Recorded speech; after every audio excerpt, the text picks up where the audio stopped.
When you talk to a new Yes. manager, hey, I heard you just were promoted to manager. Yeah, it's gonna be a piece of cake. I got this. And you just walk away like, they are doomed. Well, I'd have been against it, but they're back. Mark and Mike. It doesn't take a genius. Ramsey. That was your weakest intro yet. But I I know know. why, because right before you pressed record, you did a whole yawn stretch thing that said, hey, here we are. Yeah, I was still laughing in the middle of my Ramsey. Well, hey, Marshall, great to see you. I've got a story for you. It's kind of fun, if I can tell it. I wrapped up with a client yesterday, and this was, our second to last visit. We've been working for a year, doing some workshops for the whole staff of this client on leadership development, various things that we've talked about on this podcast, frankly, how to have crucial conversations, how to set boundaries, how to make use of DISC, and understanding yourself better and the people around you better, and communicating and prioritizing your schedule and better time management, and many, many things that we've covered in this podcast. And we were going around the room sharing sort of what they had learned since the last visit. Try to leave them with a nugget that they go and implement, right? So at Hip Socket, we say, wrestle and grow. And we want you to grow more organized, more confident, and more influential. So, you get the nugget in the workshop. That's getting more organized on a term or an acronym or a tool, just some knowledge, right? Just getting some knowledge. And then you need to go play with it. So we play with it a little bit in the workshop with some role plays and exercises, but you're supposed to go use it, right? Try it out. And then you get more confident in your understanding of that tool. So they were talking about that, hey, we are more confident. We have gotten better about communicating with each other. We are better with our schedule. So the story is that we're doing that. And we had 3 interns join us for the first time. They were new to the organization and they had never been in the room with us. And so they're just sort of observing all of this goodness happening. And we get to one of the interns and she says, this is really, really cool because I'm realizing that you all don't feel like you've got everything figured out. I'm sort of paraphrasing what she said here. And That's there was sort awesome. of like, you could almost see some people like looking up, like thinking about what she said. And then she said something that was, just really insightful. She said, I have been sort of operating under the assumption that you're supposed to have it figured out at some point, and I knew I didn't. And so this is really good for me. And the room just erupted. You could just hear everybody, like some of them were cheering. Some of them were like, you have got it figured out. Some of them were saying, by the way, in retirement, you won't have it figured out. Just all these little bits of affirmation for this young lady. And, it's like, and I told her in the moment, I was like, some people go 30 years without having that realization that you can just stay open and curious and know that there's more for you to learn and grow in. That's why we say wrestle and grow, right? Like you're supposed to be growing. That's kind of the point here. And she's figured this out at the start of whatever her career is going to be, and is so far ahead of the game because of that. So I thought we might talk about that a little bit, tease out some of the ideas around, why is that the case that that staying open works, and what does that look like to do it? So that was my intern story for the day. Just a cool moment, really cool moment. Oh no, that's fantastic. And as a facilitator, those people are an absolute blessing. Yes, they are. And if you have that person in the room, and a lot of times we'll begin our workshops talking about bright spots and what's working, and tell us about a success story that you had, and then every now and then you'll get somebody that goes, I tried it. It didn't go very well. That's right. And it's like, yes, Yep. yes, now we can talk about it. And every nothing goes well the first time you do it. Exactly. So Exactly. yeah, this should not be surprising. And but you got to get that one person who'll just like crack the door open and say it's okay to admit that, yeah, I'm not perfect. I don't have it figured out. I'm not doing it all that well, but I'm trying. And the thing about those folks is it is a bright spot, right? When they share those failures, there's so much learning in the failure that it actually is a bright spot. They came out of that with some new knowledge, some new understanding of how you go about doing this thing that they're trying to do. So it's always a win. It is always a win. And for them to raise their hand and say, let me share what I realize I don't know, is just amazing. Knowing that you don't know is quite an accomplishment. That's Oh, a achievement in and of itself.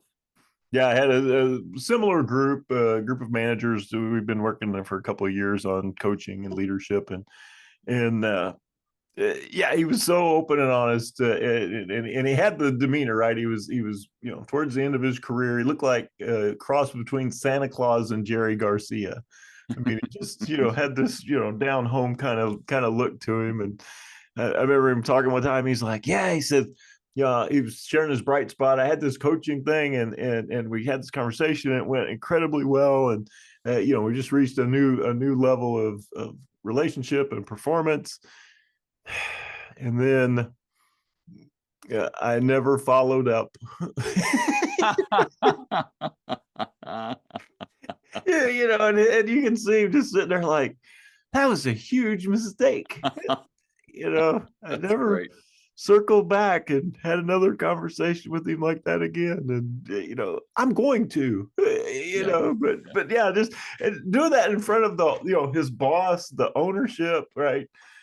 Like his peers, it's just, yeah, and everybody else, kind of like you said, the whole room goes, yeah, me too. Right. I think it has to be done in community. I think that's the real trick. It's one thing to go work on yourself and go off and have some quiet time or journaling or what have you. I think that's really important. But we are, I think Aristotle said we're political animals. Man is a political animal, meaning we operate in a group. We're meant to be in community, and in fact, Socrates. So Socrates tutored Plato, Plato tutored Aristotle. So we're still in the same family here. At Socrates's trial, when he was put on trial for corrupting the youth, he says, the unexamined life is not worth living. And I don't think I'm stretching this too far to say that the context is basically that, you could put me in exile, but I don't think I'm interested in doing that, because I think I'm supposed to be genuinely asking questions and learning and growing and staying open and investigating things. And it only works if I do that with a group. And so if I can't do that with you all, go ahead and give me the poison. I'll drink it. I'd rather die than live an unexamined life because I'd be in exile. So it has to be done in community for you to get the full benefit of this thing. And that's because of the cross pollination that happens, right? Mhm. Like a failure that I had helps you because you learn. But it's also the affirmation back to me, like, oh, I'm not the only one. You guys are struggling with this too. And there's many other benefits as well. Just the fact that we're in relationship with each other, that matters to humans. We want to be known and liked. we want to be known for who we really are and still accepted. So to be in a community with people who also agree, yeah, I don't have it figured out either. That's an amazing thing. That's an amazing thing. Well, Plato, Aristotle, Socrates, morons. Don't worry, I'll put a GIF in for that. Yeah, it had to be done. So when you think about uh, the level of openness and the ability to do that, I mean, you're talking about vulnerability. You're talking about security. So people who are secure enough to say, right, the insecure person will never say, "I don't know." Yep. I'm struggling. This is hard, right? But the person who's open and honest about themselves, both positive and opportunity areas, yeah, that's somebody that you can work with.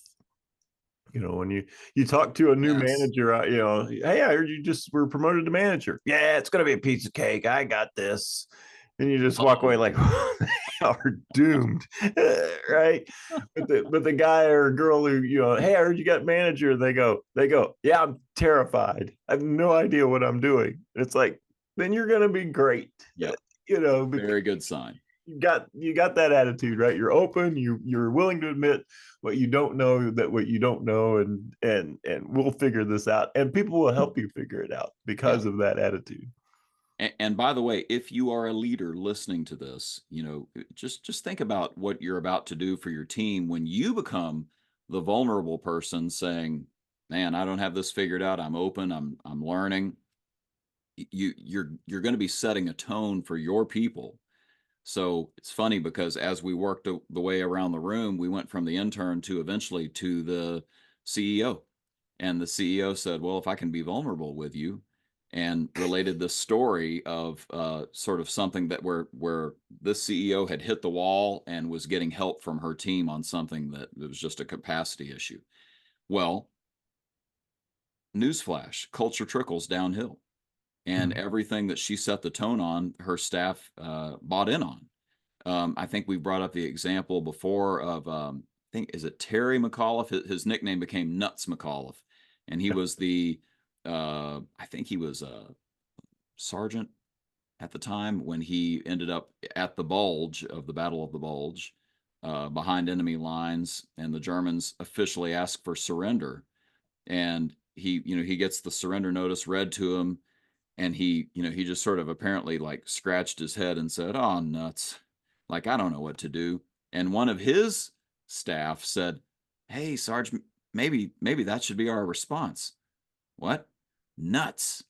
They rallied around it, and so that it's like the stuff of legend now that the official word back from the Allies to the German command was nuts, sincerely the Allies, and it basically was what the official typed letter said.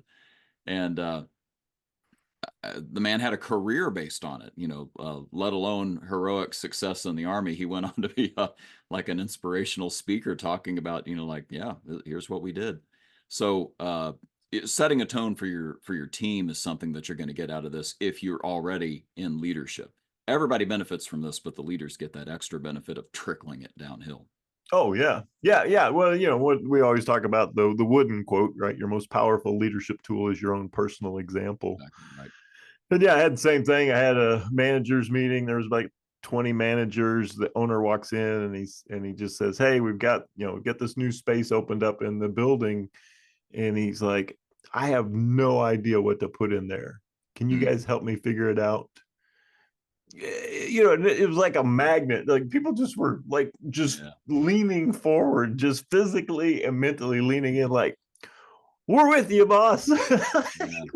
And they came up with this fantastic idea and executed it. It was great. But yeah, that's how he started the meeting. Was I have no idea what to do. That's really, really good. I love that idea that, fake it till you make it, right? Like he could have just come up with some grand scheme and everybody would have went along with it. He's the boss. Oh But yeah, to just oh, go that's ahead great. and That's a brilliant idea. right. How do you think of these things, boss? Woo! Oh, I love that. I love that. I have a coach who Brian Brown, who is a wonderful coach, and he says resting is rusting. That this idea that if you feel like you have arrived, if you feel like I do have it figured out, the bad news is that you don't just plateau at that point. You start to go down. You start to rust. Things actually get worse. So even if that guy did have a genius idea of what to do there, it would have been a real mistake for him to just say, "Yeah, this is a great idea. I need to get everybody on board for my idea." And instead, he opened it up to say, maybe there's something better out there, and it only helps him in the long run. That's just so cool. I love that. Let me ask you this: we talk about, I'm a big fan of saying wrestle and grow more confident. So what's the line here in your mind, Mike, putting you on the spot, between I don't know and at the same time I'm confident? It seems like those two things could be in opposition to one another, but I would argue that they kind of go together, that there's confidence you can have at the same time that you can say, I don't know. I don't know the answer. So I don't know if that gives you any ideas, but what's the connection between those two states being in somebody at the same time? Yeah, I think the confidence. There's this wonderful chart called the Dunning-Kruger effect. Mm, And at the beginning of things, we learn a little bit about something, and our confidence and our abilities and our understanding of this sky high. yeah. We see this with new salespeople. Yeah, I've been selling for a week. I pretty much got this figured out. Yep. you know, and, Yep. and they're at the peak of they're at the lowest point, one of the lowest points of their knowledge, Yep. but they're at the peak of confidence. And Dunning Kruger, the two researchers, they call that peak Mount Stupid. Right. And so you're at the peak of Mount Stupid. You don't even know what you don't know. And if you stay with the endeavor, whether it's leadership or being a scientist or whatever it is, but the longer you're in this, if you stay open, you soon figure out that you know less and less and less about the actual thing. And it kind of goes back to your story about the guy. Yeah, at retirement, you will not have figured it all out. At the beginning, you're like, yeah, I got this. Yeah, I got this figured out. And then 30 years later, you're like, man, there's so much I still don't know. Yeah. And so as you learn more, it's weird. As you learn more, your confidence level comes down. Mm-hmm. You start to go, wow, I just really, here's something new. Here's another nuance to this thing that I had never considered before. And so the the most terrifying part of the Dunning-Kruger effect is the most confident people on the planet know the least what they're talking about. And I think you could just go to social media and randomly click on anything and go, yeah, there's an example. Yeah, we've got Supreme Court experts, we've got murder investigation experts. We have people that have opinions on everything now. Oh And I yeah. think that's part of the secret, is that we're not suggesting that you get more confident in your knowledge. You're getting more confident in your understanding, right? Mm-hmm. So in other words, there will always be more to know, and therefore more to understand. But you're growing enough in your understanding that, frankly, your confidence doesn't come from your being an expert. Your confidence comes from other places, that you figured out how to make better choices, that you understand yourself and the people around you enough that you can have good relationships with them. It's not in, I am the genius and everybody listen to me, and we're gonna right this ship because I'm the expert here. Mm-hmm. That's not that's not where the benefit is. I'll give you an example from the Bible. In chapter 17 of Acts, it's the Acts of the Apostles. So after Jesus ascends into heaven, what do his followers do? Setting up the church. And Paul and Silas and young Timothy visit Thessalonica, and they start sharing about this Jesus that we crucified and he rose again, and some people are really interested and open to it. And it says that the religious authorities, think it's a terrible idea, and they form a mob.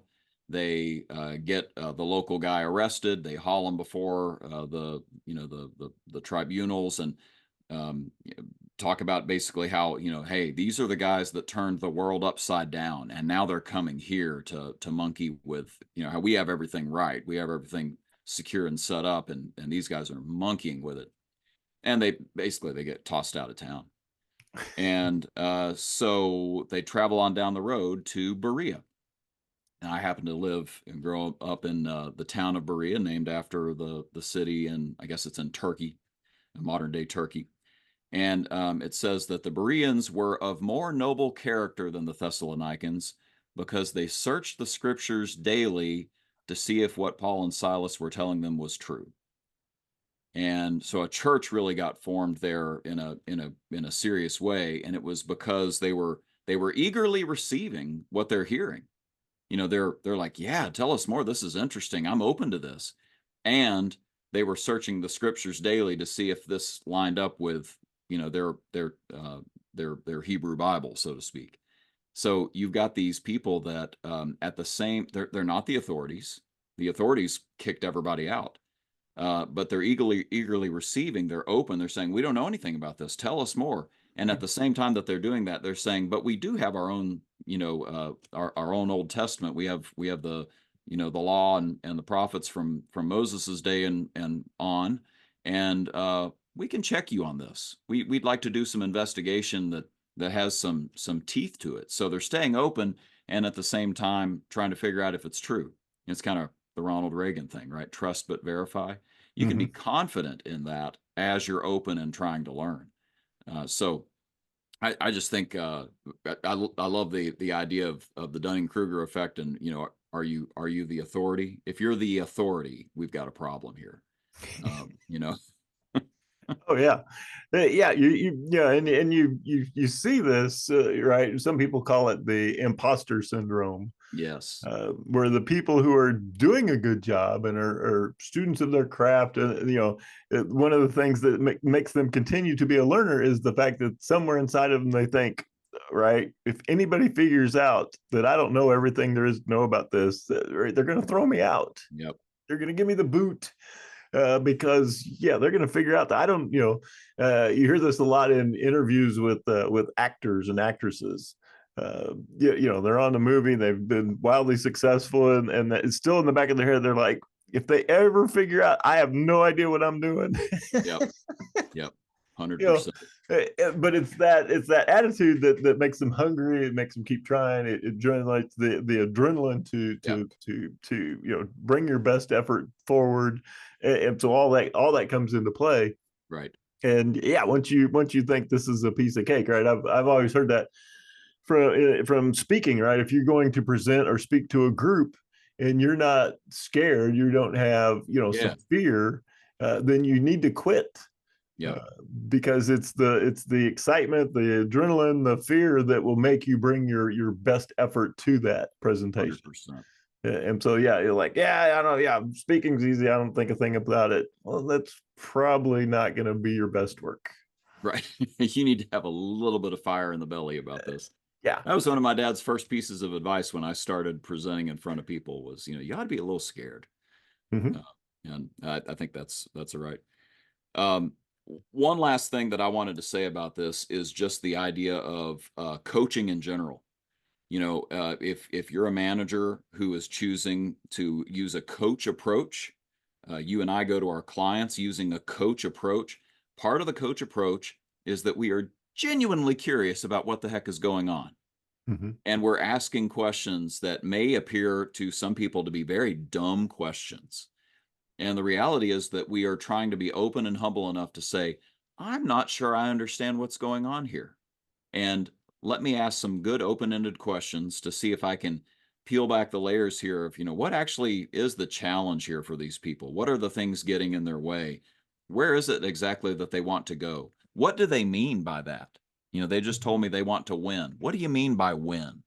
And what'll that get you? We've talked about these questions many times on the podcast. And I would just submit that the coach approach is a pretty good, I'm trying to think of another word besides approach. It's a great mindset to have as you go about your day, even coaching yourself, right? So you can be asking yourself these questions. We've talked in a previous episode recently about the common topics, these bundles of questions that come at a subject from 5 different topographies. That's why they call them the topics, because it's like the topographic map. It's looking at something from all these different perspectives. And they're just great questions. Just ask more questions, stay curious, use that coach approach as you interact with people and interact with yourself. And you'll be able to keep your edge on realizing you don't have it all figured out and be able to approach life with a little more success, I think. Oh yeah, yeah. We've talked about this many times. Stay curious longer. Yeah. You might have initial curiosity, but just stay curious longer. Yeah, how does this work? What is it that I don't know? What's the next thing I need to learn? And the fact that you're listening to this podcast tells us that you have that type of mindset. You sound like a very wonderful person. I'm sure they are. Speaking of wonderful people, Oh, so true. let's wrap this up with the wise sage words of our fearless announcer, Mr. John Wolf. Take it away, Mr. Wolf. And that's it. Join us next time when you'll hear Mike say, well, I'm sure he'll say something pithy. Don't miss it. Next time, it doesn't take a genius. That's good enough.